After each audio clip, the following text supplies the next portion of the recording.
के आने पर लोग कह रहे थे कि इस फिल्म की सच्चाई को मरोड़कर पेश किया गया है। तो जब संजू बाबा को पता चली ये बात, क्या कहा उन्होंने? संजू 2 किन वजह से संजू फिल्म से ज्यादा अच्छी और सच्ची होने वाली है? नमस्कार दोस्तों, मेरा नाम है मुस्कान और मैं स्वागत करती हूँ आपका बॉलीग्राज स्टूडियोज की एक और नई वीडियो में।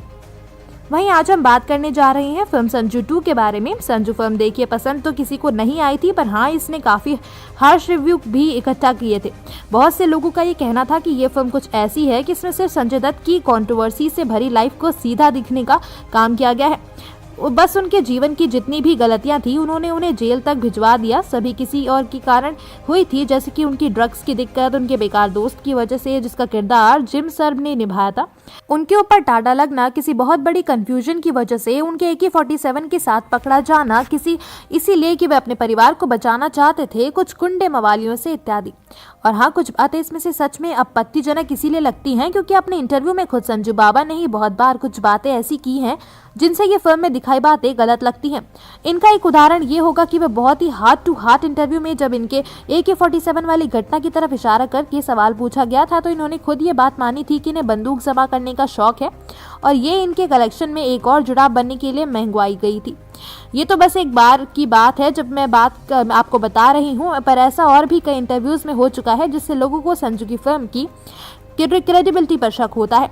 तो ऐसे में जरूर और बेशक ये बात गॉसिप के चेन से या मीडिया के जरिए संजय तक पहुंची और उन्होंने फिर एक प्रेस कॉन्फ्रेंस में इस बात को ध्यान में रखते हुए एक बड़ा ही करारा जवाब दिया।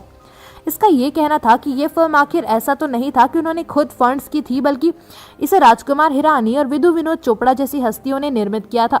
तो इसीलिए वे दोनों ऐसा क्यों करेंगे कि एक इतनी बड़ी और महंगी फिल्म बनाएंगे सिर्फ इस मकसद से कि इससे संजय की इमेज ठीक हो जाए जनता के बीच। तो बात तो बिल्कुल सही है, पर एक और बात जो है वो ये है कि अंतर है कि इसके पुराने इंटरव्यूज और फिल्म में दिखाई बातों के बीच। वहीं क्योंकि ये ही सबसे बड़ी वजह है और इसके एक बायोपिक को झूठा कहने वाली बात हो गई। तो असल में संजय पे जब ये इल्जाम लगाए गए तब उन्होंने ये तो नहीं माना कि उनका ये बायोपिक कुछ हद तक गलत भी है, पर हाँ उन्होंने ये जरूर माना कि इस फिल्म में उनके जीवन के कुछ और जरूरी हिस्से मिसिंग दिखाए गए हैं। तो इसीलिए उन्होंने इस बारे में हिरानी से बात की जिन्होंने की इनकी मुन्ना भाई MBBS के साथ काम किया है, पर हिरानी ने ये कहकर मना कर दिया कि ऐसी कोई बायोपिक नहीं होती जिसकी सीक्वल रिलीज हो। बस फिर क्या था, संजू बाबा ने खुद ही अपनी आत्मकथा लिखने की ठानी और शुरू हो गए। पर लग ऐसा रहा है कि संजू 2 संजू से ज्यादा पसंद भी आएगी लोगों को और साथ में ही ये ज्यादा सच्ची भी लगेगी।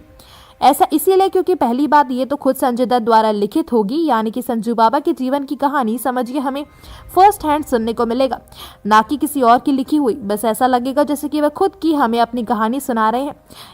इसी के साथ एक और बात ये होगी कि फिल्म इस वजह से बन रही है कि संजय के जीवन की और दुखद पलों को या महत्वपूर्ण पलों को और अच्छे से दिखाया जा सकता है। वही तो माने कि डबल ड्रामा, डबल हर चीज।